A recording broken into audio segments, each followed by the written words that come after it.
The fire died at 2 in the morning on January 9, 1837, and by dawn, Martin Kehoe lay frozen 3 feet from the hearth that was supposed to keep them alive. What Tobias Fletcher built in response, mocked as the silliest waste of space anyone had ever seen, would prove to be the only thing standing between survival and death when the worst storm in a generation finally came. Before we begin, let us know where you're watching from, and if stories like this move you, hit that subscribe button, because tomorrow's episode will show you how one man's grief became an innovation that changed frontier survival forever. The cabin Tobias Fletcher and Martin Kehoe built in the autumn of 1836 followed every convention of frontier construction. They had positioned their stone fireplace against the north wall, exactly as every experienced settler recommended. The logic was sound. Build your hearth into the wall, run your chimney up the exterior, and you would have heat without sacrificing interior space. They had mortared river stones into a serviceable firebox, chinked the gaps with clay, and congratulated themselves on completing a structure that would see them through the coming winter. The location they had chosen sat in a valley along the Platte River in what would later become Nebraska territory. Cottonwood trees lined the water. Game was plentiful. The site offered everything 2 young men needed to establish themselves as trappers and eventually as landholders in country that was just beginning to see permanent settlement. Martin was 23 years old, the son of Irish immigrants who had died of fever in St. Louis. Tobias was 26, raised in Pennsylvania by a father who worked iron and a mother who had taught him to read. They had met 2 years earlier while working as hired hands on a freight wagon train heading west, and they had formed the kind of partnership that develops between men who recognize competence and honesty in each other. Neither had family waiting for them. Neither had obligations pulling them back east. They had pooled their savings, purchased basic supplies and tools, and set out to build something of their own. The winter of 1836 began early. Snow fell in mid-November, unusually heavy for that time of year. Tobias and Martin settled into the routine of cabin life, running trap lines when weather permitted, processing pelts, maintaining their equipment, and keeping their fire burning. The fireplace worked adequately during calm weather. It drew smoke properly, radiated reasonable heat, and served for cooking. But when wind blew hard from the north, problems emerged. Cold air would force itself down the chimney, creating downdrafts that filled the cabin with smoke. The fire would gutter and struggle. Heat that should have warmed the interior seemed to vanish up the chimney or lose itself in the stones of the exterior wall. On the night of January 9, 1837, a blizzard moved across the plains with unusual ferocity. Tobias and Martin had been asleep for perhaps 3 hours when the wind began in earnest. It came from the northwest, driving snow horizontally across the valley. The temperature dropped rapidly. Inside the cabin, the fire that had been burning steadily suddenly began to behave erratically. Smoke poured into the room as wind forced its way down the chimney. Tobias woke first, coughing. He stumbled to the fireplace and tried to adjust the logs, but the downdraft was too strong. Every time flames rose, the wind beat them down.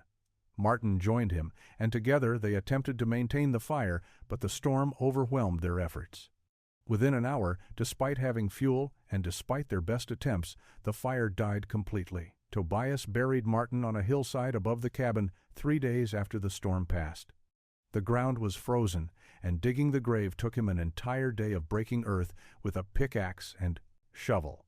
He wrapped Martin's body in their best blanket and marked the site with stones arranged in a cross pattern. He spoke no words over the grave. He had nothing to say that would make sense of what had happened. Martin had survived 2 years of frontier life, countless dangers, disease, injury risk, and hostile encounters, only to freeze to death 3 feet from a fireplace that should have kept him alive. The arbitrary cruelty of it left Tobias hollow. He returned to the cabin and sat for a long time, looking at the hearth that had failed them.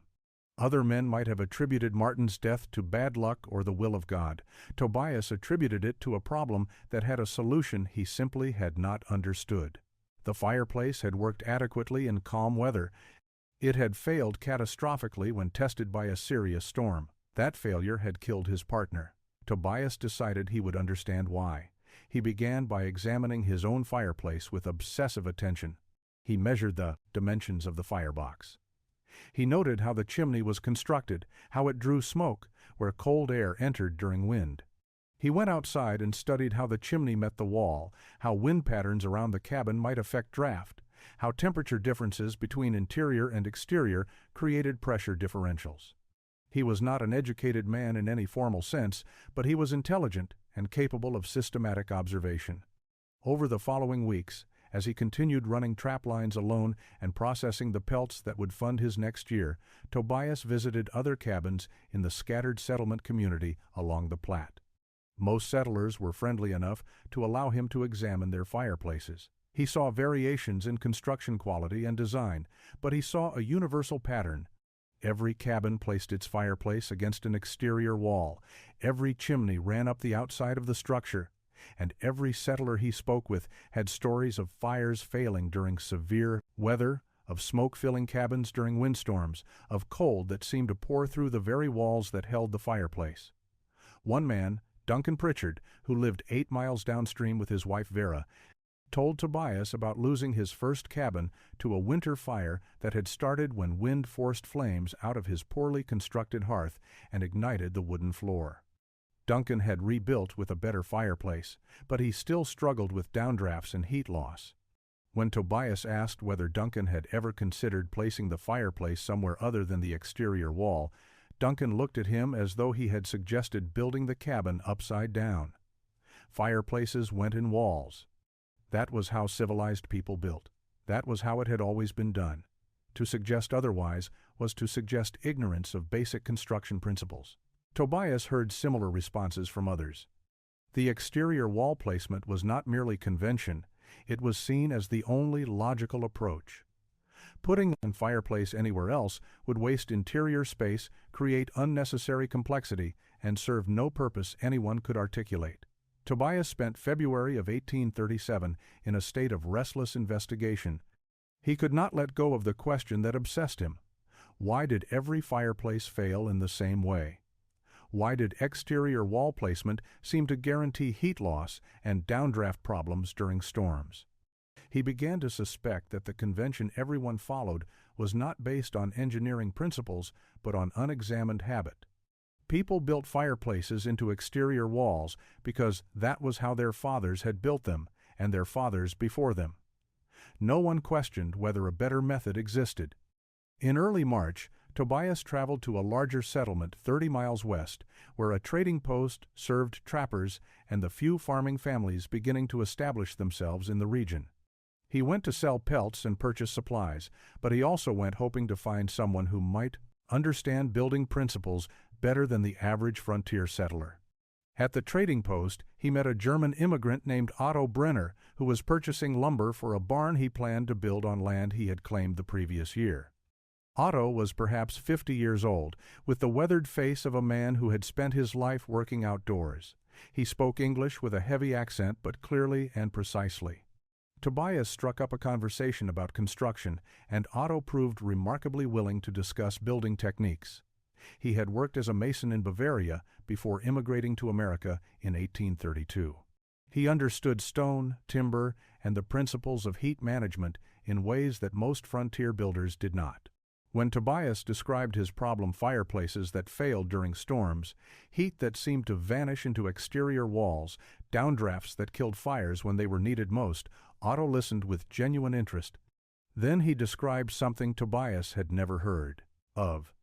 In the old country, Otto explained, particularly in regions where winters were brutal and fuel was scarce, people sometimes built heating systems differently.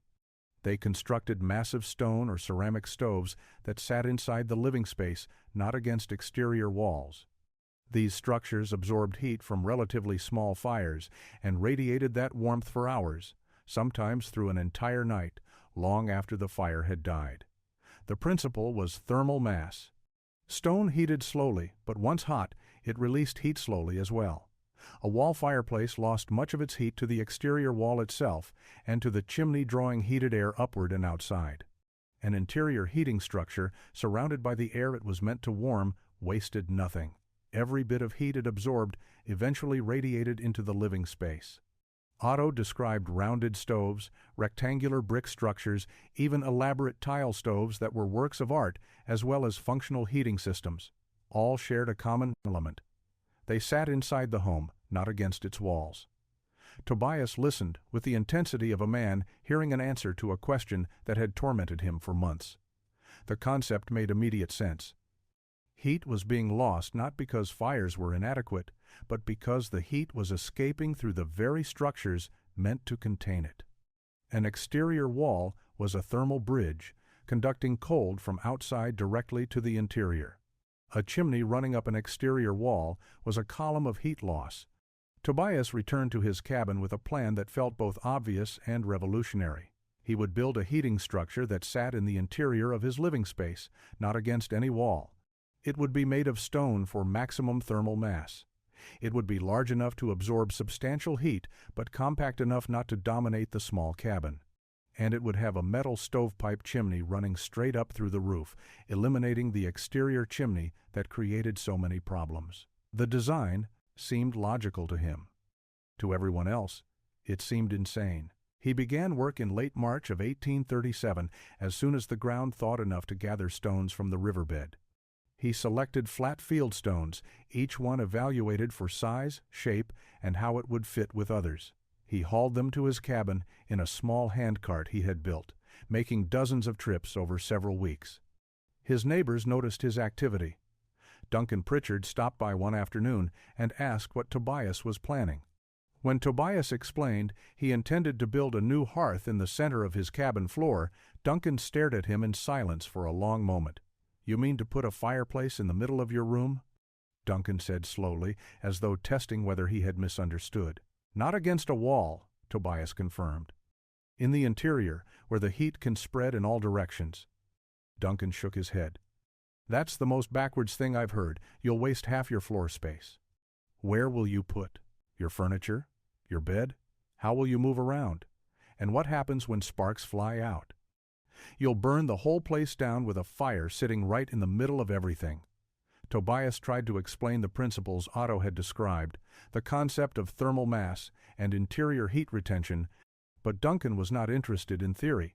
He was interested in practical common sense, and common sense said fireplaces belonged in walls. He left muttering about city ideas and fools who listened to foreigners.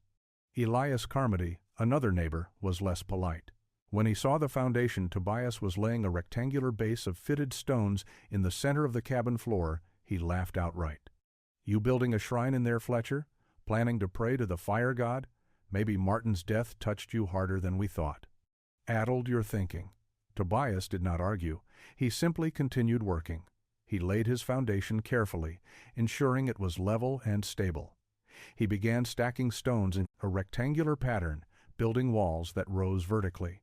His design called for a house-shaped structure, with walls that would rise about 4 feet before angling inward to form a peaked roof profile. The shape would maximize surface area for heat radiation while maintaining structural stability. It would look like a small stone house sitting inside his wooden one. He understood how strange that would appear. He also understood that strange did not mean wrong. Ruth Fletcher arrived in early April. She was Tobias's wife, though they had been separated for nearly a year while he established their homestead. She had remained in Street Louis with her sister, working as a seamstress to save additional money while Tobias built their future in the frontier. When she stepped into the cabin and saw the half-finished stone structure rising from the center of the floor, she set down her traveling bag and studied it without speaking. Tobias watched her face, trying to read her reaction. "That's our hearth," he said finally. "In the middle of the room," Ruth observed. "Yes." She walked around it slowly, examining the stonework, the careful fitting of each piece, the obvious hours of labor invested in something that looked deeply unconventional. "Everyone in the settlement thinks you've lost your mind," she said.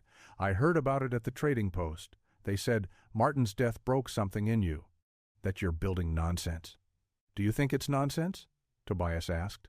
Ruth ran her hand along the smooth stone surface. "I think you don't do things without reason." "Tell me why." He explained everything. Martin's death, the failed fireplace, his investigations, Otto Brenner's descriptions of European heating systems. The concept of thermal mass and interior heat retention, the problems with exterior wall placement and chimney heat loss. Ruth listened without interrupting, her expression thoughtful. When he finished, she nodded slowly. "Show me how it will work when it's finished," she said. Over the following weeks, Tobias completed the construction with Ruth's help. They continued stacking stones, building the walls higher until they reached the point where the peaked roof would begin. Tobias had planned this carefully. The angled roof sections would increase the radiating surface area, projecting heat outward into the cabin from multiple faces. He shaped stones to create the angle, fitting them with precision that required hours of work for each course. The front of the structure remained open, a firebox where flames would burn. Tobias lined this opening with his flattest, most heat-resistant stones. He built a small lip at the bottom to contain coals and ash. Above the opening, he constructed a throat that would channel smoke upward into the metal stovepipe he had purchased in Street Louis months earlier, before he knew exactly how he would use it. The stovepipe was cylindrical iron, expensive but essential. Tobias had bought a length tall enough to extend from his hearth through the cabin roof with enough height above to create proper draft. Installing it required cutting a hole in his roof, something that made Ruth nervous, but that Tobias executed with careful measurements and waterproof sealing. The pipe emerged from the peak of his stone hearth's roof and rose straight up, supported by iron brackets he fashioned himself. The mortar between stones was a mixture of clay, sand, and water. Tobias applied it carefully, ensuring tight joints that would hold heat rather than allowing it to escape through gaps. The hearth was completed in mid-May of 1837. Tobias and Ruth stood back and examined their work. The stone structure rose 4 feet from the cabin floor, rectangular at its base, tapering to a peaked roof from which the metal stovepipe extended upward through the cabin ceiling. It looked exactly like a small stone house sitting in the center of their living space. It occupied perhaps 12 square feet of the floor area, significant in a cabin that measured only 16 feet by 20 feet total. But Tobias had planned the remaining space carefully. Their bed sat against the east wall. A table and 2 chairs occupied the corner near the door. Shelves lined the south wall for supplies and cooking equipment. The layout worked, though it required more thoughtful arrangement than a traditional cabin would have demanded. "Well," Ruth said quietly, "I suppose we should see if it works." Tobias built the first fire on a cool May evening. He laid kindling in the firebox, struck sparks with his steel and flint, and coaxed flames to life. Smoke rose naturally through the stone throat and into the stovepipe. The draft was immediate and strong. No smoke entered the cabin. The fire burned cleanly, efficiently, exactly as Tobias had hoped. Within 20 minutes, he could feel heat radiating from the stone surfaces. Within an hour, the entire structure was warm to the touch. The peaked roof faces projected heat outward in multiple directions. The front opening radiated directly into the cabin center. Ruth moved around the structure, holding her hands near different surfaces. "It's warm everywhere," she said with surprise. "The whole thing is heating up." As evening progressed and outside temperature dropped, the cabin interior remained remarkably comfortable. Tobias added wood to the fire periodically, maintaining steady flames, and the stone mass continued absorbing heat. Around midnight, he let the fire die down to coals. He expected the cabin to cool rapidly, as it always had with their wall fireplace. Instead, the stone structure continued radiating warmth. The thermal mass Otto had described was working exactly as promised. Heat absorbed during hours of burning was now releasing slowly into the surrounding air. By morning, the hearth was still warm to the touch. The cabin temperature had dropped, but far less than it would have with a traditional fireplace. Tobias rebuilt the fire and watched as the system cycled again, absorbing heat, storing it, releasing it gradually. Over the following weeks, as spring turned to early summer, he refined his technique. He learned how much wood created optimal heat without waste. He learned the rhythm of building fires in evening and letting thermal mass carry through the night. He discovered that his fuel consumption was significantly lower than it had been with the wall fireplace because so little heat was being lost to exterior walls or up a chimney. His neighbors remained unconvinced. Duncan Pritchard visited in June and grudgingly admitted the system seemed to work, but he added that summer weather proved nothing. Winter returned in November of 1837, with cold that came early and settled deep. Tobias and Ruth prepared as all frontier families did, stocking firewood, preserving food, sealing gaps in their cabin walls. The interior hearth faced its first real test. On the first genuinely cold night, when temperatures dropped well below freezing, Tobias built an evening fire and maintained it for several hours before bed. The stone structure absorbed heat steadily. When he let the fire die to embers around 10 o'clock, the cabin remained warm enough that they slept comfortably under a single blanket. Morning revealed the system's true efficiency. The hearth was still radiating noticeable warmth 12 hours after the fire had effectively ended. Tobias rebuilt flames, and within an hour the cabin was comfortable again. His wood consumption was modest. A traditional fireplace would have required constant feeding through the night to maintain similar temperature, and even then the cabin would have developed cold spots near walls and floor. The interior hearth warmed the entire space evenly. Through December and into January, the pattern continued. Tobias used less firewood than he had the previous winter with Martin, yet the cabin stayed warmer. Ruth could work at her sewing, without needing to huddle near the fire. They could move freely around the room without encountering zones of bitter cold. The stone structure's placement meant heat radiated in all directions, reaching every corner. Other settlers noticed his reduced wood consumption. Hiram Cross, an older trapper who lived alone 2 miles upriver, stopped by in mid-January and asked directly how much fuel Tobias was burning. When Tobias estimated perhaps half to 2/3 of what he had used the previous winter, Hiram frowned thoughtfully. "Your hearth doing that?" he asked, gesturing at the stone structure. "Holds the heat," Tobias explained. "Gives it back slowly. I don't need to keep fire going all night." Hiram studied the hearth for a long moment, but said nothing more. He left without committing to an opinion. Others were less restrained. Elias Carmody, encountering Ruth at the trading post in late January, made a point of asking loudly whether they had gotten used to living around that stone pile in their floor. When Ruth replied that they found it quite comfortable, Elias laughed. "Comfortable wasting space, maybe. Wait until a real winter tests it. This season's been mild." The comment reflected a common sentiment in the settlement. Tobias's hearth worked, but the winter of 1837 through 38 was not particularly severe by frontier standards. Cold, certainly, and snowy, but without the savage storms that occasionally swept across the plains with lethal force. Duncan Pritchard voiced what others thought when he told Tobias in February that any fireplace worked fine in moderate weather. "Your fancy stone house might keep you warm now," Duncan said, "but you haven't seen what happens when a real blow comes through. That's when you learn if something's solid or just clever." The storm arrived on February 23, 1838, without warning. Weather on the plains could shift with brutal speed, but this system was exceptional even by frontier standards. The temperature was moderate when Tobias went out to check his trap lines that morning. By noon, the sky had darkened to a peculiar gray-green color. By mid-afternoon, wind was rising from the northwest with a sound like distant thunder.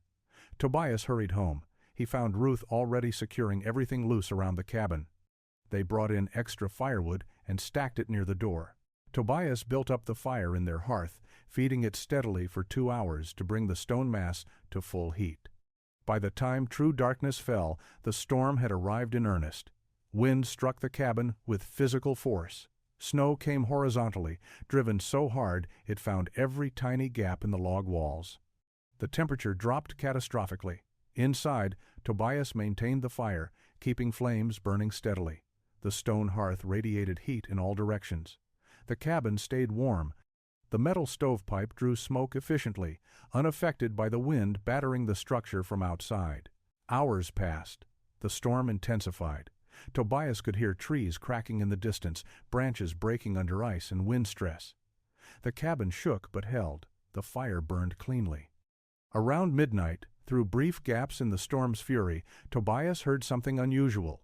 Voices, shouting. He moved to the window and peered out but could see nothing through the driving snow. Then someone pounded on his door. He opened it to find Duncan Pritchard, his wife Vera, and Elias Carmody, standing in the freezing darkness, coated in snow and ice. "Our fires are out," Duncan shouted over the wind. "Chimneys won't draw. Smoke filled our cabins. We can't keep flames going. Can we shelter here?" Tobias pulled them inside immediately. They stumbled in, shaking with cold, and stopped when they saw the hearth burning steadily in the cabin's center, radiating warmth into the space around it. No smoke in the air, no downdraft. No struggle to maintain flames, just steady, reliable heat. "How is your fire? Still going?" Vera asked, her teeth chattering. "Interior placement," Tobias said simply. "Wind can't force itself down my pipe. No exterior wall stealing heat. Stone holds warmth even if flames die." They crowded around the hearth, hands extended toward its radiating surfaces. Within minutes, the shaking subsided. Color returned to their faces. Duncan stared at the stone structure that he had mocked for months. "I thought this was the stupidest thing I'd ever seen," he said quietly. "Stone house in the middle of your floor. Waste of space." "It's keeping us alive right now," Elias said, and no one disagreed. The storm raged for 3 days. 8 people eventually sheltered in Tobias's cabin. His hearth kept them all warm while traditional fireplaces throughout the settlement failed completely, one after another. By the second day of the storm, 10 people crowded into Tobias and Ruth's cabin. Hiram Cross had arrived during the night, followed by 2 younger trappers whose shared cabin had become uninhabitable when wind tore part of their roof away. The space was cramped, but it was warm. Tobias maintained the fire carefully, adding wood at intervals calculated to keep the stone mass at optimal temperature without wasting fuel. The hearth performed exactly as he had designed it to. Heat radiated steadily from all surfaces. The peaked roof faces projected warmth outward. The stone absorbed energy from flames and released it gradually into the surrounding air. What struck everyone was how little fuel the system required. Tobias burned perhaps 6 logs over a 12-hour period, letting the fire die to coals between feedings. The thermal mass carried the cabin through those intervals, maintaining comfortable temperature even with no active flames. In a traditional wall fireplace, keeping 10 people warm would have required constant burning, enormous fuel consumption, and still would have created cold spots and drafts. The interior hearth eliminated all those problems. On the 3rd day, the storm finally broke. Wind subsided, snow stopped falling. Temperature remained brutally cold, but the immediate crisis had passed. People began returning to their own cabins to assess damage. What they found was sobering. Every traditional fireplace in the settlement had failed during the peak of the storm. Chimneys had developed ice blockages. Downdrafts had made fires impossible to maintain. Smoke had filled living spaces, forcing people to choose between suffocation and freezing. Several families had lost significant supplies to cold damage. One cabin had sustained structural damage when occupants, desperate for heat, had attempted to burn furniture in a fireplace that was not drawing properly, and had created a chimney fire that cracked their stonework. Tobias's cabin was undamaged. His hearth had functioned perfectly throughout. Within a week, Duncan Pritchard came to him with questions. Specific technical questions about stone selection, mortar mixture, stovepipe diameter, and interior placement principles. Duncan had decided to rebuild his fireplace using Tobias's method.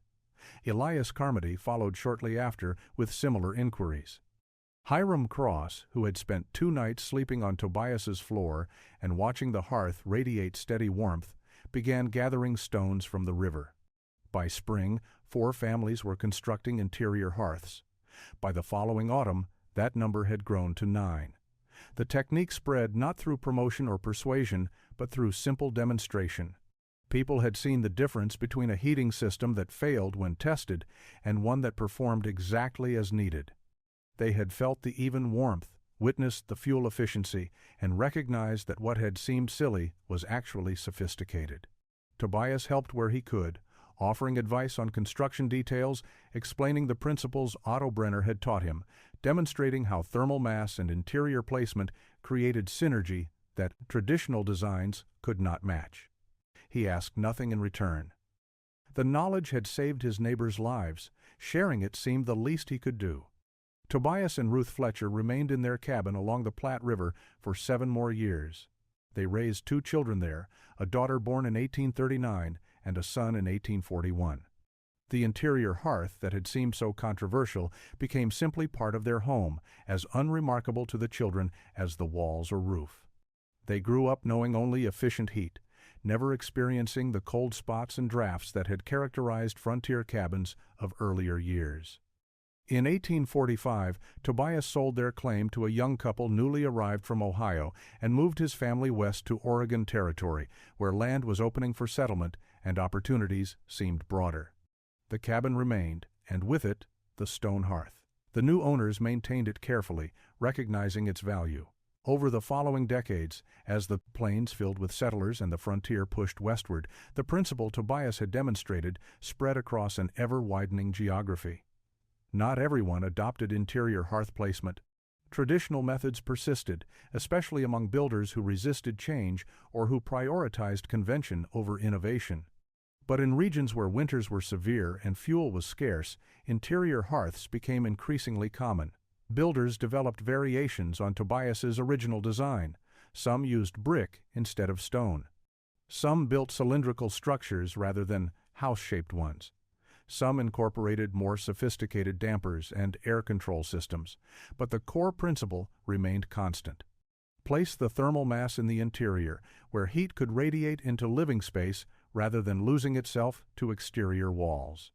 By the 1860s, frontier journals occasionally mentioned interior hearth construction as an established technique, though rarely with attribution to any individual inventor.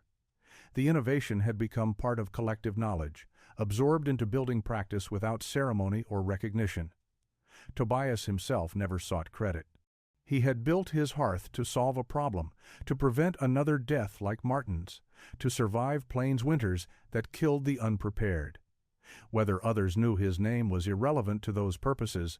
He died in 1873, at the age of 62, on a farm in Oregon's Willamette Valley, surrounded by his family.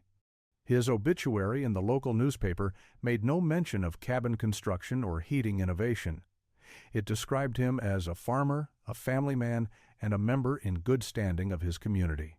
No one reading it would have known that 36 years earlier, he had built something that changed how people survived winter on the American frontier. But in scattered settlements across Nebraska, Kansas, Wyoming, and the Dakotas, cabins with interior hearths continued functioning exactly as designed. Stones absorbed heat and released it slowly. Metal pipes drew smoke efficiently. Families stayed warm through storms that would have frozen them in traditionally built structures. The innovation persisted not because anyone remembered Tobias Fletcher's name, but because it worked. And in the end, that was the only legacy that mattered. Knowledge that saved lives, shared freely, built into stones that would stand long after the man who first stacked them had been forgotten.